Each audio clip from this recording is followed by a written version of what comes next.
আচ্ছা, তুমি কি জানো জীবনের সবচেয়ে ভয়ঙ্কর ফিতনা কি?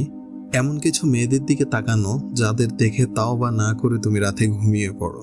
এদিকে তুমি ওয়াজ শোনো, তুমি নামাজ পড়ো, কিন্তু ইনবক্সে লুকিয়ে রাখা এক স্পেশাল মানুষ দিন দিন তোমার ঈমানকে ধ্বংস করে দিচ্ছে।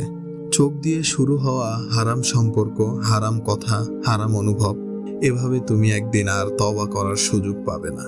কারণ পাপকে তুমি ভালোবাসা বলে ভুলেই গেছো। একদিন তোমার মৃত্যু আসবে, আর তোমার হাতে থাকবে স্ক্রিনশট আর রিলসের হিসাব। আল্লাহ যখন তোমাকে জিজ্ঞেস করবেন, এই চোখ দিয়ে তুমি কি দেখেছিলে, এই হৃদয় তুমি কাকে দিয়েছিলে, জবাব দেওয়ার মতো কিছু থাকবে তোমার কাছে? এখনো সময় আছে। আজ যদি তুমি ফিরে এসো, আল্লাহ তোমার সেই চোখ, সেই হৃদয় এমন জায়গায় পৌঁছে দিবেন যেখানে শুধু থাকবে শান্তি। তুমি যদি আজ কান্না করো, আল্লাহ তোমাকে এমন ভাবে ক্ষমা করবেন যেন কখনোই তুমি এই পাপ করনি। চোখ ফিরিয়ে নাও ভাই, হারাম ভালোবাসা ছেড়ে দাও, কারণ সেই চোখ দিয়ে তুমি একদিন আল্লাহকে দেখতে চাইবে। এখনো সময় আছে ভাই, চোখ ফিরিয়ে নাও।